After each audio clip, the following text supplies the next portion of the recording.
semangat juang jentera yang berada di bawah ni. Ini bukan lagi soal kelemahan dalaman parti, ini adalah soal persepsi rakyat kita semua.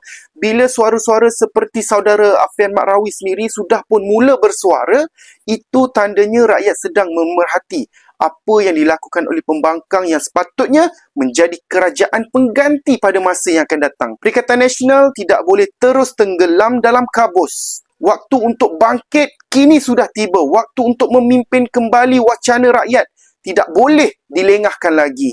Jangan tunggu sehingga rakyat bukan sahaja hilang percaya kepada kerajaan, tetapi juga hilang harapan kepada pembangkang. Perikatan Nasional, ini bukan masa untuk anda semua tidur. Ini masa untuk bangun dan menyusun kembali barisan.